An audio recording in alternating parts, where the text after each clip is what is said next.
And with that, I'll give the floor to David so he can discuss his very important and timely research. Thank you, David. Thank you, Paula. It's great to be with you all today, and thank you for taking the time out of your busy schedules to join me for this presentation.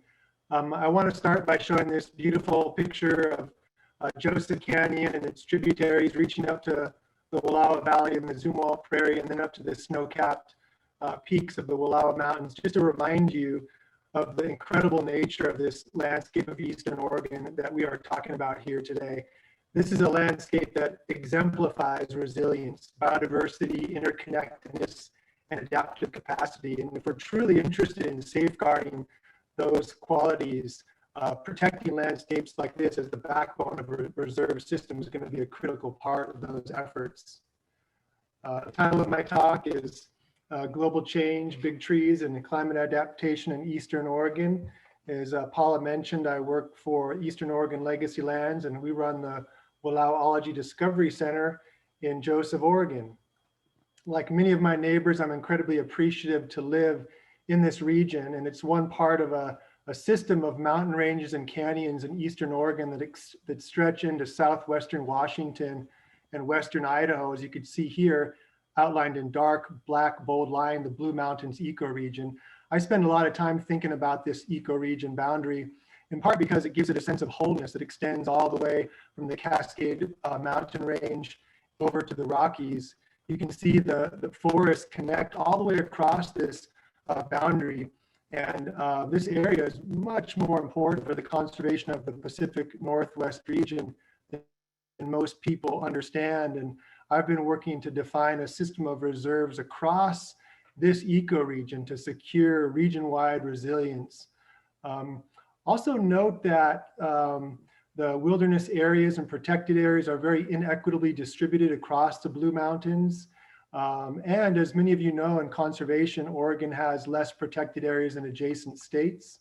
Also look at the tribal values, the 16,000 years of tribal history here in the beautiful Pacific Northwest region, our shared homeland. We have a lot to learn from those people. I just wanted to start off by sharing my background in field biology.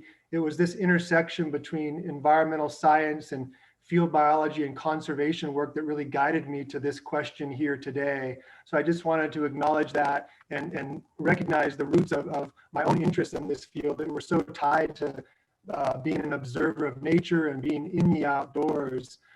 From this field background, an interest in climate and vegetation took me to University of Montana, and this is really where my carbon studies started. I had the opportunity to work with Steve Running, the director of the Numerical Terradynamic Simulation Group there, that was responsible for developing some of the first satellite-based measurements of productivity. And so you can imagine just how important that is for the carbon cycle.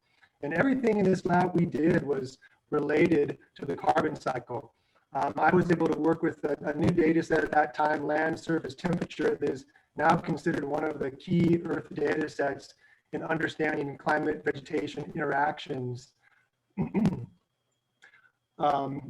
it was really this experience also working at the global scale that helped me to start thinking about things holistically and to see the Earth in these different eyes, in this case through the eyes of a satellite, looking at either evapotranspiration or land surface temperature, and developing different ways of observing nature that I think are really important for solving climate change.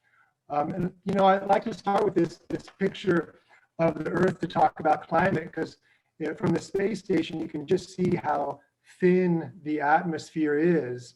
It's just that little thin blue line, about 6 miles from surface to the top of the troposphere, where the bulk of the atmosphere is, where 99% of the water vapor is, where almost all of the climate occurs. And right now, we are simply filling up that reservoir, the smallest reservoir of the climate system, with carbon emissions, and it's challenging the entire resilience of the Earth system. And I think this is really a very important recognition, because we can have clean water and clean air at local scales, but at the same time be ruining the climate system as a whole. And that isn't going to work out well for very long.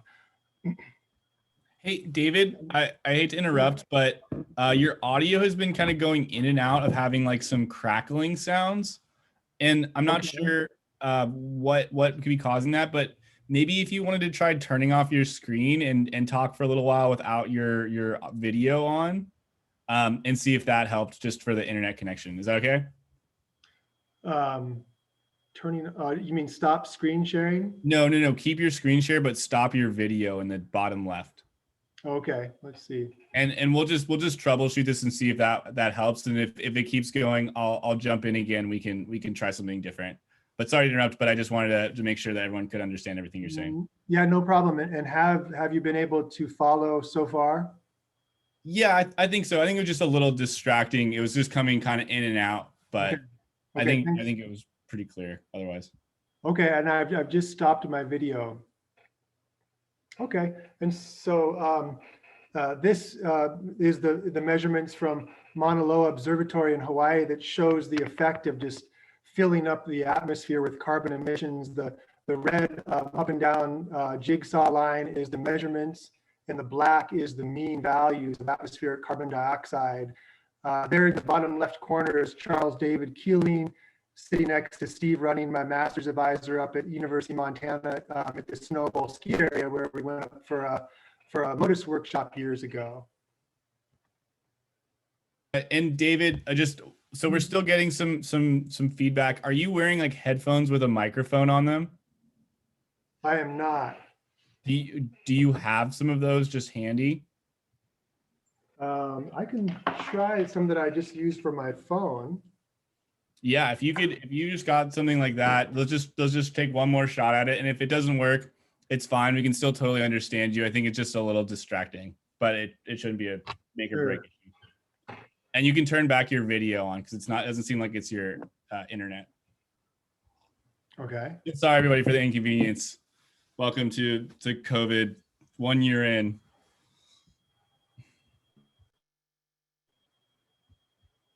Okay. How does that sound? So far, so good. Okay, good. Let's see now. Let me see if I can advance the slide. It seems to be, okay, there we go. Okay, and so we often think about resilience at the individual species level or maybe even for an ecosystem, but I think in this case I like this model because it shows a resilient surface for the entire planet. And you can see the interglacial limit cycle of the Holocene. We're out of that now. We're well out of that. There's no going back. We're in this era called the Anthropocene, and there's some very dangerous planetary thresholds ahead that if we don't take very urgent action, we're going to be trapped in some places that we can't get out of. And this requires very urgent action. And this model kind of shows you on those surfaces visually how challenging this is going to be.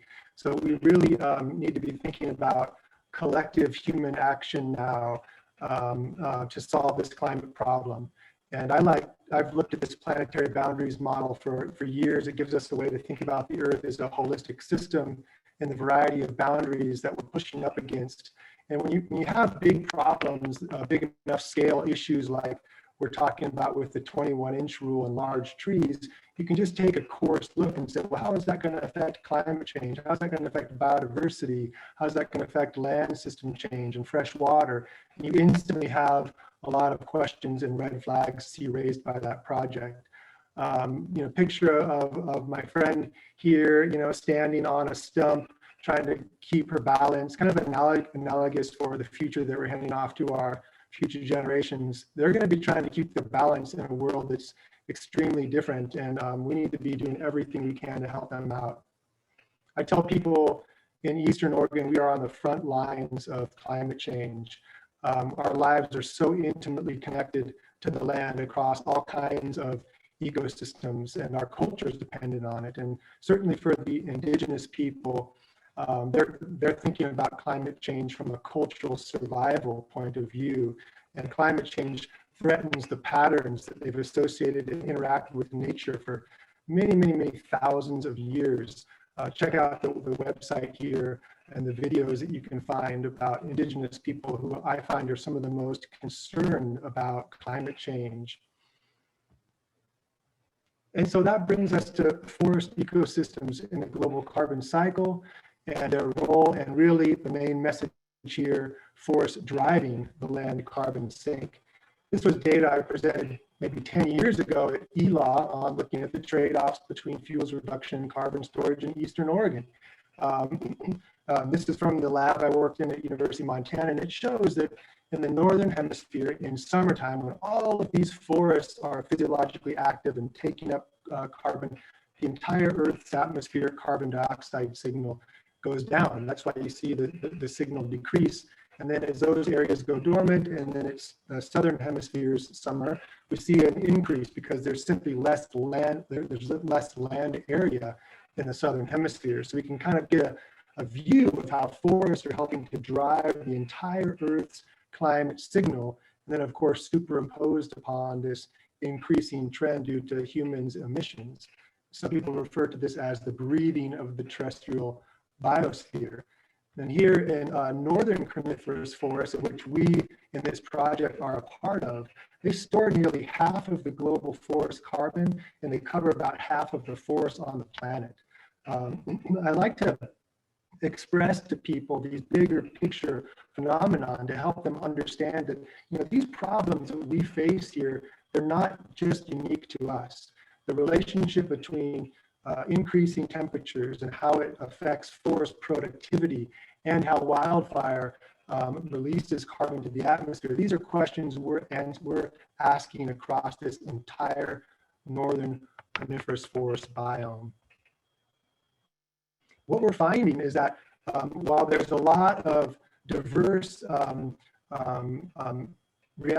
diverse findings around the world in many different settings, the overall trend is that forests are continuing to take up more carbon.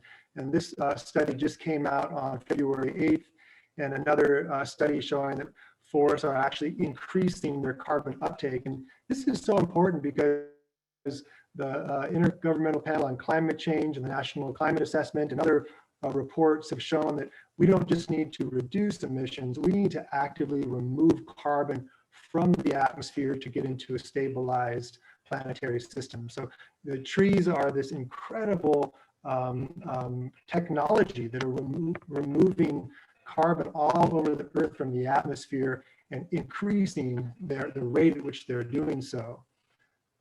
And so this is where this idea of some people call natural climate solutions come into play. Is, you know, we need to solve climate change, and forests are helping us do that by taking up nearly a third of the carbon emissions that we put into the atmosphere and storing it in a very stable place. The other aspect of that is that forestry releases a lot of emissions to the atmosphere. And so by doing good forestry, we can avoid all of those emissions as well. And through this approach, we can help move towards a stable climate. Temperate forests of the US are among the largest category of land sinks. So our forests are playing a huge role in these natural climate solutions. And then the part of this that's really been very interesting is to see this incredibly important role that large trees play in forest carbon storage. It's hard to even think of another analogous situation. These the largest 1% of trees storing 50% of the above ground biomass worldwide. That's really incredible. And we've also found that as trees are getting larger, they're actually increasing their rate of carbon accumulation. So not only are these trees storing the most carbon, they're rapidly taking it out of the atmosphere. And that really turned the previous kind of paradigm on its head that thought these trees weren't really doing much anymore for taking carbon up, but they actually are leading the efforts. So these are hugely important in the global carbon cycle. And so the 21-inch rule enacted in 1994 after a century of aggressively logging old growth forests all across Eastern Oregon, and realizing that our old growth species were in decline, they're headed towards extinction. So we very fortunate to have this act that helped protect these trees over 21 inches. And I've been out on the ground looking at dozens and dozens of these timber sales. Here, when I went to look at this one on the left, the Snow Basin project, it was quite unique because every tree under 21 inches mostly had been already cut, and you could see the black paint on the trees remaining. And the Snow Basin project was now going to remove the larger trees with the black paint. And so you can already see how much solar radiation was hitting the forest floor, that there's no downed logs to speak of, and that really these trees are what's left of the forest community. And so, when I saw this, I'm thinking, well, there's all kinds of problems with this approach. We're effectively selecting these little seedlings that could be killed by the next snowpack or an elk that decides to take them out for these huge trees that are providing so many values in addition to storing carbon. And this was viewed as a plan for landscape scale restoration. So I started wondering about what are the impacts of this on Eastern Oregon's ecosystems now. And this brings me to the precautionary principle, which I've thought a lot about in context of this proposal, the 21-inch screen amendments, which has 4 central components: taking preventive action in the face of uncertainty, shifting the burden of proof to the proponents of an activity, exploring a wide range of alternatives to possibly harmful actions, and increasing public participation in decision-making. And this is where science interacts with ethics and with decisions that affect all of humanity. And I've, really respect the words of E.O. Wilson here: hold fast until we scientists and the public alike know much more about these processes, proceed carefully, study, discuss, plan. Again, the burden of proof should be on the proponents of an activity. That is not how this has felt to me at all. How does that principle align with a fast track proposal during a global pandemic? This has been a hard period for a lot of people, and I never would have guessed to see such a critical issue for the future of our region and our entire biosphere done like this. And it's been very unfortunate, I think. I want to be clear about that, because science is more than just the actual research we do. It even embraces the public processes and how we interact with society. And scientists have made mistakes before. If you don't, just ask the indigenous people about what we've done with dams and how that's affected salmon. And this is a situation where we need to be very, very careful. All of these questions are on the table. Historical baselines I highlighted in orange because it's driven the process, but those papers haven't paid attention to carbon at all. And so there's huge questions that remain, and we had the chance to look at one of them. I just want to highlight the incredible diversity of Eastern Oregon's forest systems here, the East Cascades and the Blue Mountains. Look at all the different forest type groups that characterize those ecoregions. This is a region of incredible forest diversity, and science still doesn't really understand all these forest types well at all. Certainly one size fits all approaches are no good in this system. And we've known that the Blue Mountains store a lot of carbon because of just how much forest area they are. When you combine that with the East Cascades, you're talking about a very important part of Oregon's policy with regards to how forests are going to help us solve the climate change problem. But we've never known the role of large trees in these ecosystems, which brings me to the study that I had the opportunity to work on with my colleague that I went through Oregon State University with, Logan Berner, just an incredible young scientist, and 3 other folks that I was so privileged to work with, Dr. Beverly Law, Dr. Richard Bursey, and Dr. Bill Muma. And just honored to work with these folks and taking this question to such a good high level.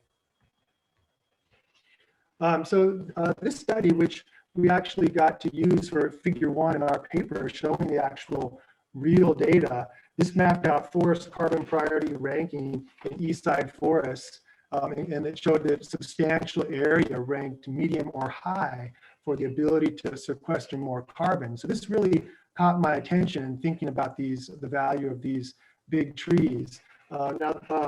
This study measured the physiology of trees, and they measured combustion components and fluxes post-fire on 6 fires in the regions. And they concluded that these forests show considerable potential to accumulate additional carbon over the coming century.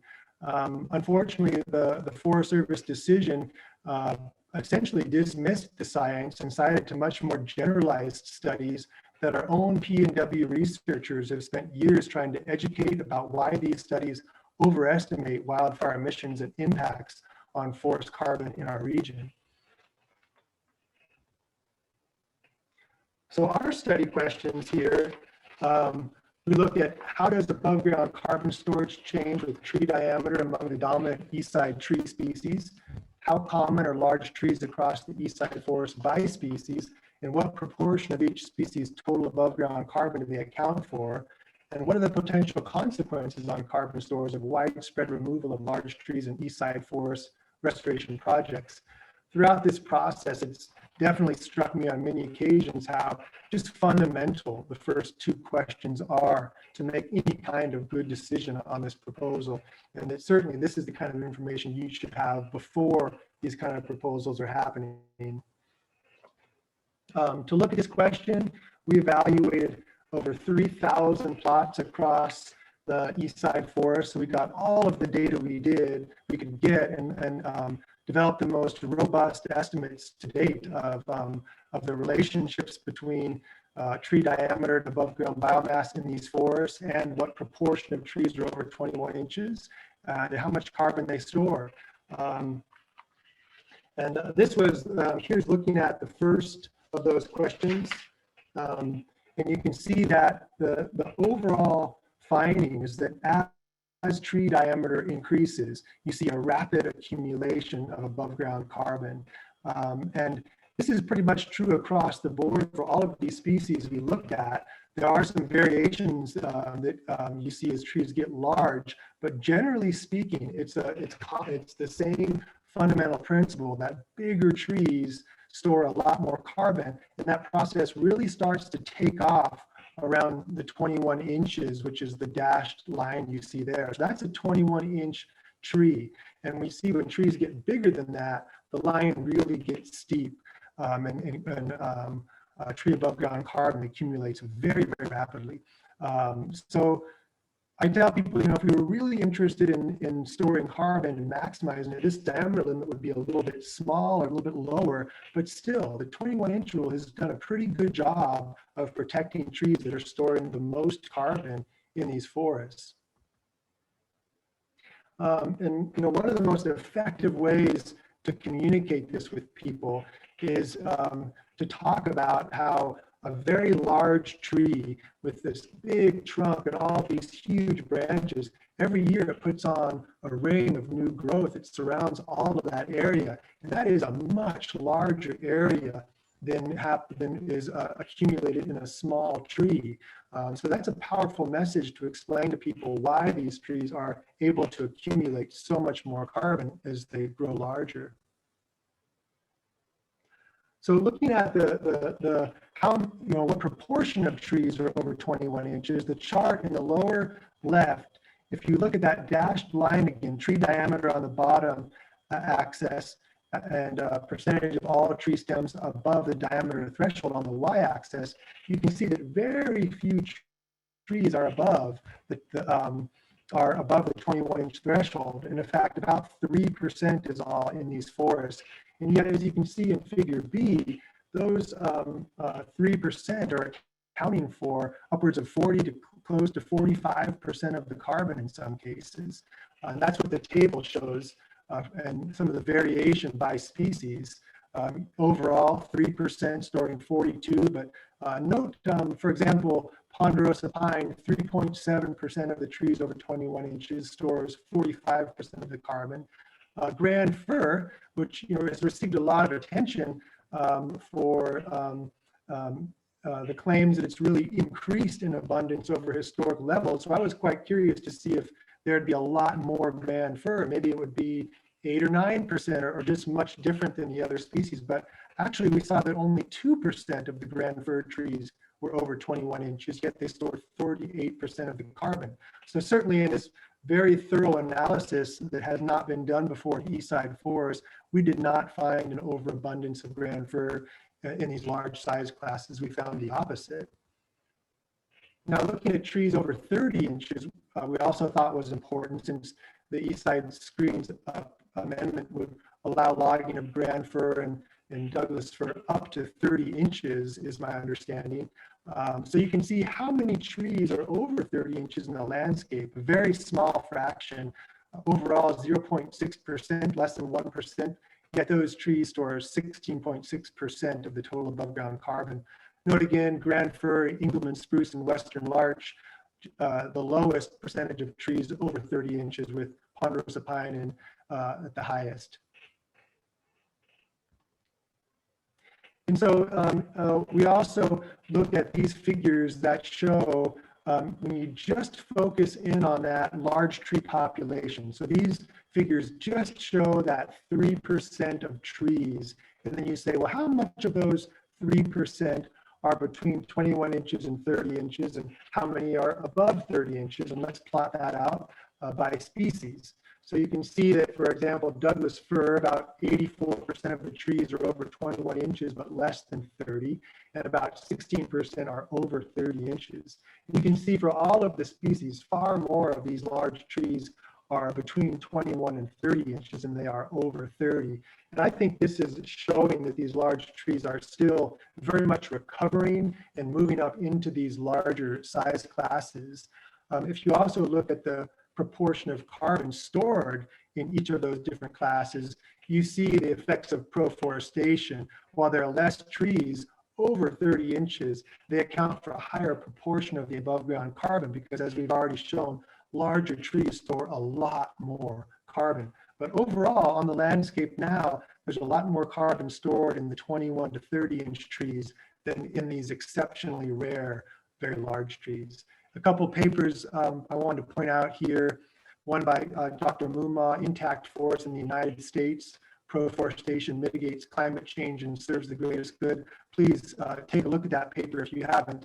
And then a recent new piece out of the conversation shown in the bottom left. So we also wanted to look at what are the effects of these proposed removals on total forest above ground carbon. And the most realistic way we could do that was to look at an actual project. And we used the Snow Basin project as a good example here. Here's actual pictures of the project in the field, showing these seedlings that apparently we would be putting our stocking above these large trees, and then other systems where you can see a ponderosa pine stump, the kinds of places where people would be interested in conversion to more early seral species. And so here is just a table that breaks down the trees removed, the large trees versus those retained. And what we did is we modeled the actual distribution of these large diameter trees across the entire Wallowa-Whitman National Forest. And then we assigned these trees either for removal or retained into those realistic size classes to most accurately reflect how much carbon would be removed versus retained in each of these biophysical environments.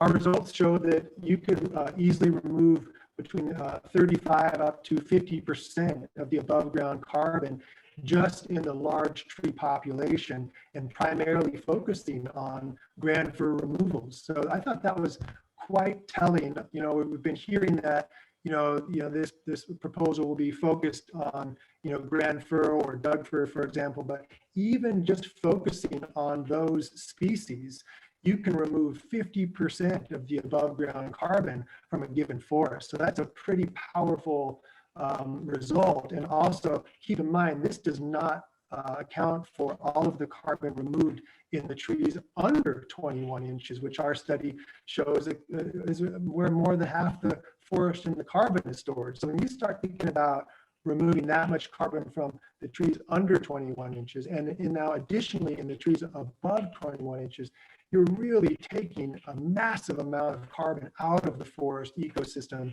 and where it ends up very quickly is into the atmosphere. So there's other important co-benefits of large trees that I just want to touch on. These large diameter trees become the snags in the forest. And these snags shown here, a ponderosa pine snag, which is a very long-lived and persistent snag, same with large, long-lived snags. These snags are very important for wildlife in our forests. A lot of habitat, a lot of species are disproportionately associated with large trees and snags. And these trees, of course, also continue to store carbon. Across, this study just came out since our paper, and it showed that, just getting to the reality that when you log so many large trees, you create very long-term deficits in snags on the landscape. And that's what we have seen to this day. We still have major deficits on our landscape of live tree, large trees, and snags. And while we have seen some recovery, it's been limited and slow, limited to public lands. So clearly, public lands are a critical place to try to recover some of these processes. I'm out in the forest all the time. These are all pictures I've taken of grand fir trees, which again, it's been getting a lot of attention, for having a longer, having a shorter lifespan than some of the other trees. But when you're in a snag deficit landscape, that can be viewed as a powerful advantage because it brings more snags online quick when you need them. Plus, grand fir, showing with the Indian paint fungus in the upper left-hand corner, develops these hollow logs and provides some of the best wildlife habitat in the forest. You find nests inside of these things. This is fantastic habitat for wildlife. And also the downed logs, and the downed logs are a part of the process that stores carbon, provides a lot of habitat, supports soil biogeochemistry, and also stores a lot of water in these forest ecosystems. So when you cut down these large diameter trees, you're negating all of these processes that take centuries to unfold. So it creates these very long-term deficits in critical structural elements of our forest.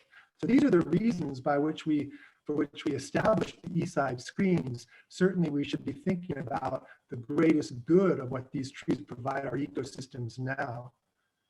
And then also another co-benefit, I call these the Chinook Forest because they're within the Columbia River Maritime Influence Zone directly in it.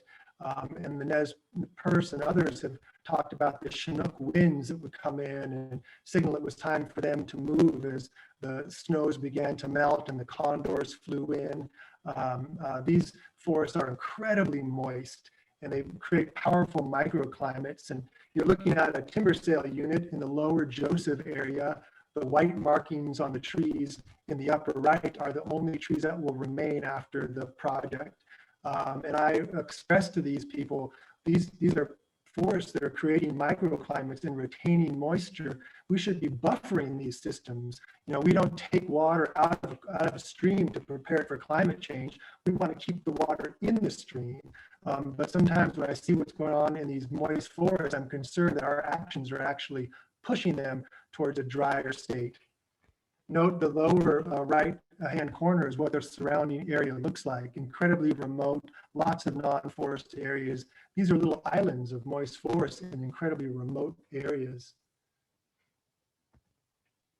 So solutions in our paper that we promote are protecting and growing more large trees is the most effective near-term option for accumulating more carbon out of the atmosphere and will benefit other ecosystem services as well.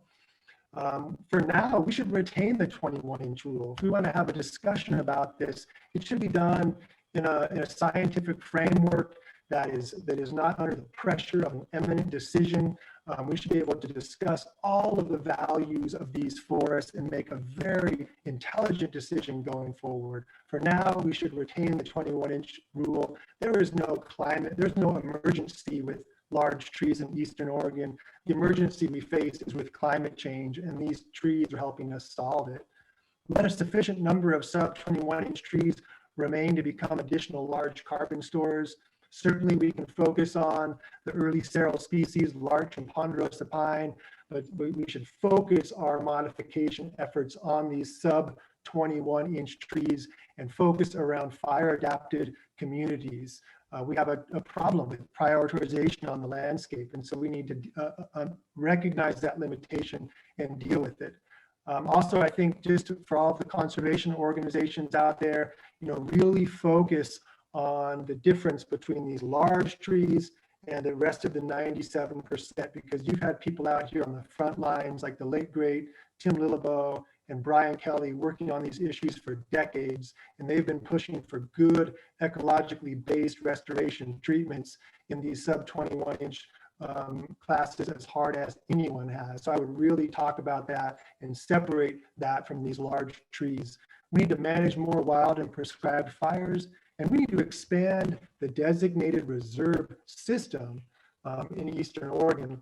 And as I began, I want to leave you with a beautiful picture of Eastern Oregon to remind you of what this landscape is. It is an incredible place to live.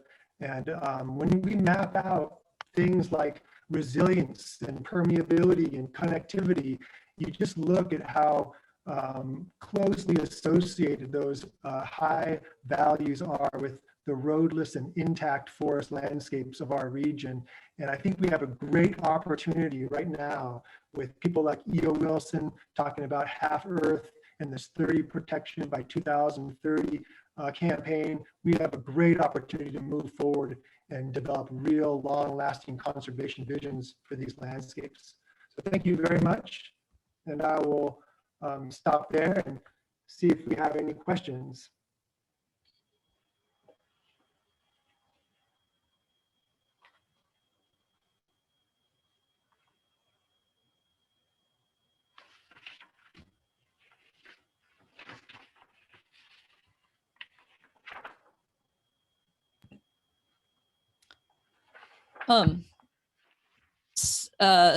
So I guess I'll go ahead and ask this one myself, if that's okay.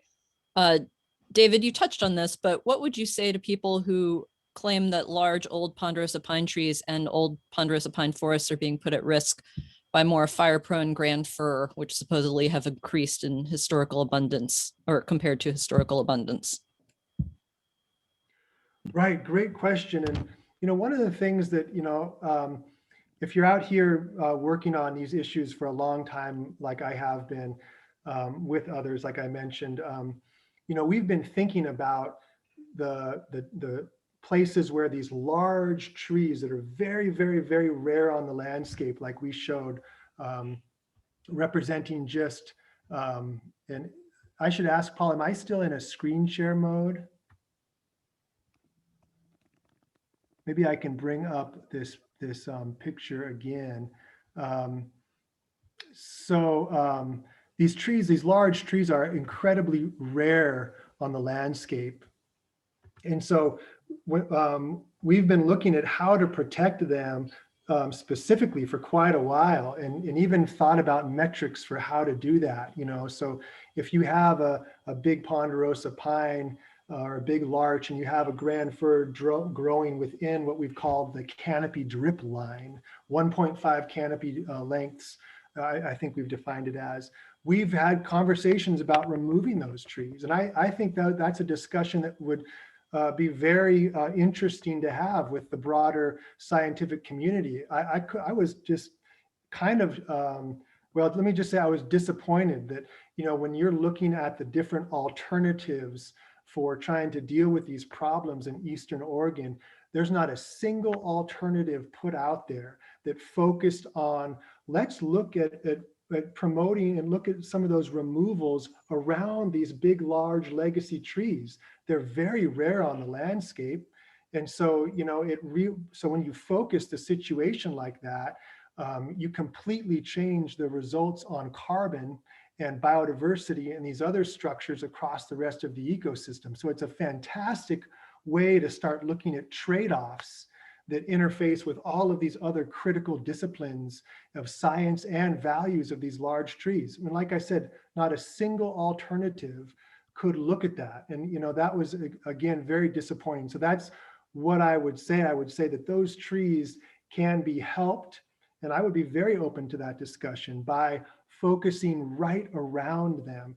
And, that's another thing, though, that really hasn't been well studied and elucidated is, how much of the effects of the stress on these large trees is coming from the sub 21-inch trees. If we're able to remove most of those trees in an area around these bigger trees, you're probably alleviating a large percentage of the problem right there. And a lot of, what we're seeing with some of the changes in wildfire, I think we need to remember some of the basics of what we've learned about wildfire. Ron Wakamoto at University of Montana always talked about hotter, drier, and windier. He just really put that into our head. And, these large trees are the most fire-resistant trees in the forest, and they're also creating shade, creating microclimates, retaining moisture. So, I really think that there's a lot of questions about that to begin with, but also disappointing that there's been no hard look at really focusing right around those big trees, which, as we've shown, that they just represent a small fraction of the landscape. And it looks like we've got a few questions from Darlene. So Darlene asked, 90% of new energies in the oceans, quote unquote. What does that mean? And I'll just maybe do quick back-to-back ones from her. So do you want to answer that one, and then I'll ask the next one? Sure. So Darlene, that just means that as we're heating the atmosphere, a lot of that heat, most of it, is being absorbed into the oceans. And so, it gets to just the very long-term effects of climate change, the sense of, the analogy that this is like a train that has a lot of momentum and you don't turn it around quickly. And that's why it is so important that we are taking action now. We don't have time to put this off further. So, forests are, and large trees as a key part of that solution. We need to be looking very, very carefully at the role that these large trees are playing in the landscape, irrespective of species composition. The atmosphere isn't tracking whether carbon goes into a ponderosa pine or whether it goes into a grand fir or whether it goes into a larch. It's going into these trees and being stored for decades to centuries in all of those trees, and then stored in snags and down wood. Those are long-term processes. And so while we really need to reduce our emissions urgently, we also need to embrace these natural climate solutions and recognize the profound role of big trees in helping us to do that. Great, thank you. And then just another follow-up from Darlene, asking if you could define pro-forestation. Yes, thanks for bringing that up. And sorry I didn't have that better defined. It gets to that slide where I showed that a big tree, and you're looking up the trunk and you could see all the branches of that tree. If you think of adding a ring of new growth to the circumference of a large tree and its branches every year, that ring adds up to a lot more carbon than the ring of a small tree. And so letting forests grow, and specifically letting large trees grow larger, is so important for climate change, because it maintains the carbon stores in the trees and accumulates more carbon out of the atmosphere. So it's different than afforestation, which is places that have been abandoned and are regrowing back, and reforestation, which are planting these new trees and letting them grow. They are also important, but they don't substitute for pro-forestation, and that is letting our forests grow, and letting mature and older forests really grow larger. So it's about letting forests mature, taking advantage of these old forests and large trees. That is the concept of pro-forestation, and definitely would refer you back to that paper, Pro-Forestation Serves the Greatest Good by my co-author, Dr. Mumma. And then the last one from Darlene is, would it help old stands of trees to focus forest thinning in a buffer around the old stands and reduce wildfire risk? That could be, particularly, I would say, around, around moist forest areas, because the Blue Mountains has incredible heterogeneity that changes with aspects. So in some places where moist forests, old patches transition into dry forests, you'd be surprised how abruptly it can occur. And so doing some thinning in those dry forest areas and reintroduction of fire into those drier forest areas, I definitely think could help protect those older moist forest types. Keep in mind that, we're talking about the opportunity still here to protect these large trees and do forest modification on the vast majority of the stand. And so, when you have the 97% of the trees to work with, that's a tremendous amount to focus on encouraging earlier several species like larch and pine, and also restoring fire into those stands. So I think there's a lot of congruence actually we could find between doing this kind of management to reduce fire risk and reduce fuels, and also protecting these larger trees.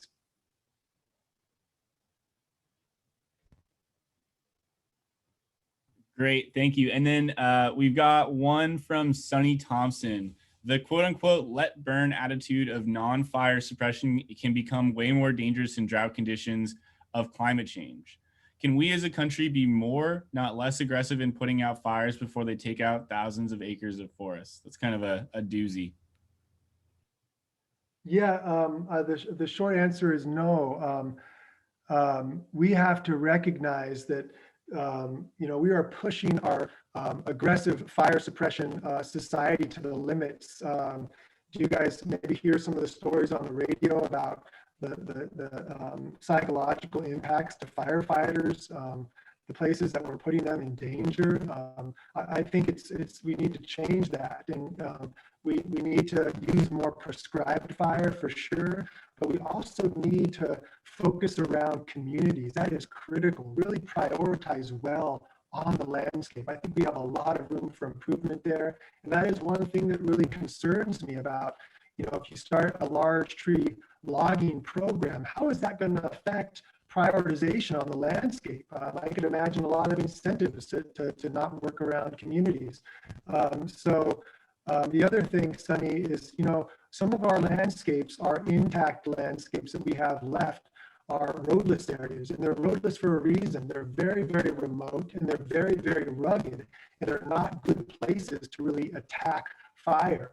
And so, recognizing that we can protect those places as part of a reserve system and plan ahead as much as we can to let fires play their natural role in those areas. Don't put firefighters at risk if you don't have to in those areas. Let fire play its natural role in those systems as much as we possibly can. And through that, through establishing a bit better system of protected areas where we allow natural systems to function more, like we have here in the Hell's Canyon Wilderness or the Eagle Cap Wilderness, then we can better prioritize where on the landscape we're trying to really emphasize our work and our efforts to change how fire might burn in the future. Great, thank you. So Rob Clavins is asking, another argument that the U.S. Forest Service used to justify the Trump screens was to change species composition. Is that a legitimate need? If so, do we have to cut the big trees to accomplish it?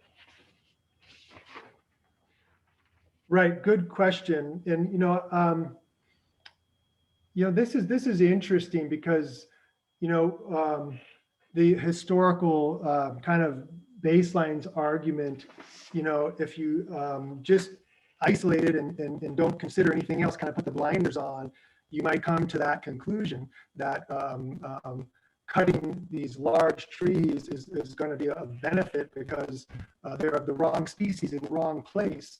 But when you have such huge issues as we face now on our planet, we're not even restoring to the same climate system anymore, and we have huge problems to deal with that these trees are helping us to solve. And so it really gets at looking at the functional aspects of the system, irregardless of species.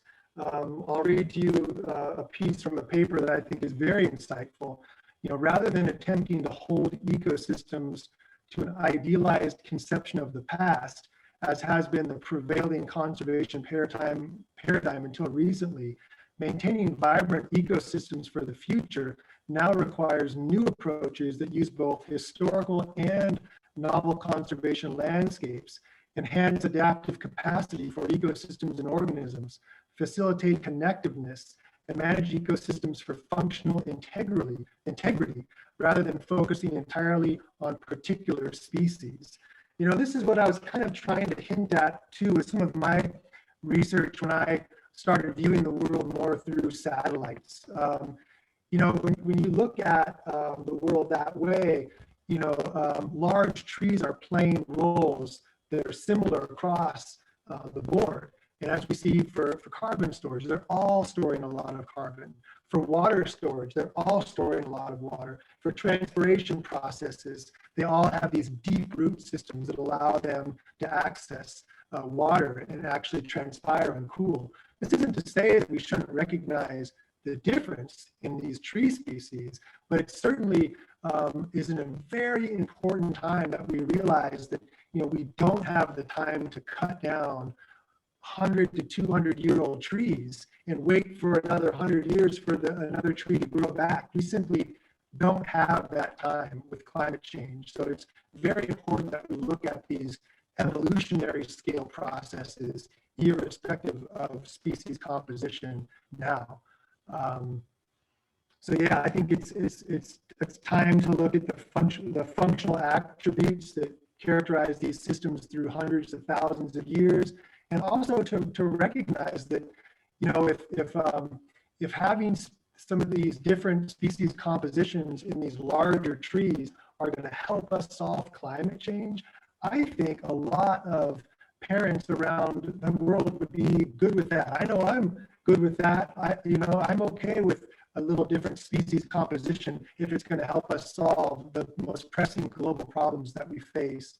And last, I'll just say that our research did not find that any of these species are anomalously abundant. As I mentioned before, grand fir was only 2% of the species over 21 inches, the lowest of any in the entire Blue Mountains. And Douglas fir was on par with ponderosa pine. So we did not find any of these species to be anomalously abundant that would raise a flag. So I think it's critically important that we do appreciate the values that all of these large trees are playing in this landscape. And those values are extremely diverse and disproportionately important. And we got 2 minutes before the top of the hour, but it looks like Paula's got one more question, which is, what are your thoughts about areas that should not be logged or thinned, such as very moist forests and areas that have been only minimally or never logged? Oh yeah, well, I'm glad you brought up the moist forest. I'm a native of the west side, so I've just so appreciate the wet forests of Northeast Oregon and all of Oregon. But we have these incredibly moist forests, and so I think in those systems, these unlogged moist forests should be left alone. Those are beautiful places to practice pro-forestation. And let's remember that we have many thousands of acres of moist forests that have been clear cut already. And so in those forests, in those areas, that's where you see the risk to the few larch and ponderosa pine trees that remain in those stands. They're in dense stands, they're being shaded out. Those are the stands where we see fire burns the most severe. We should be focusing on early cell release treatments, and we should be focused on variable density thinning in those previous clear cuts and protecting those moist, intact old growth forests for sure. And at the broader landscape, where we have these big intact forest landscapes, those areas should all be protected. And I think natural disturbance processes should be seen as the key management paradigm in those areas.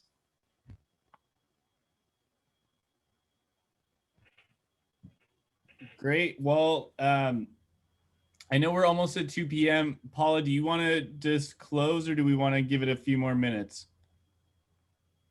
Oh, I was trying to decide that. So yeah, we had scheduled, I think, till 2, but maybe if people have to leave, they have to leave, and that's fine. But we could, David, if you're willing, take one more question and then wrap it up. Absolutely. Do we actually have another question, Dylan? I thought maybe there was one from Rob that we hadn't gotten to. Madeline is wondering how, and there's another question from Suzanne. How do you measure carbon in trees? I'm pretty interested in this one as well. Right. Let me tell you what we did. And this was kind of interesting, like a lot of studies. We did this several times before honing in on the most effective way to do it. We have relationships between diameter and above ground biomass called allometric equations. And so with a tree's diameter, with these equations, you can relate it to the tree's above ground biomass. And they are species specific equations. So you have equations for each species that relate its diameter to how much above ground biomass is related to that diameter. So we used the diameters from thousands of plots, every single plot we could across our study area. And we also used tree height, and we used the most detailed, specific allometric equations developed specifically for our region to estimate the above ground carbon storage actually for the different parts of the tree, for the trunk, the stems, the branches, the foliage. And then we, using those equations, we summarized all of the above ground biomass for each of those trees.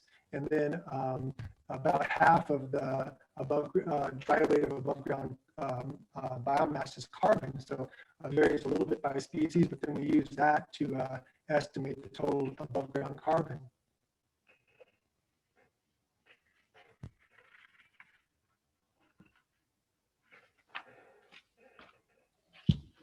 So thank you so much. David, do you have time to go over Rob's question, or do we want to wrap it up now?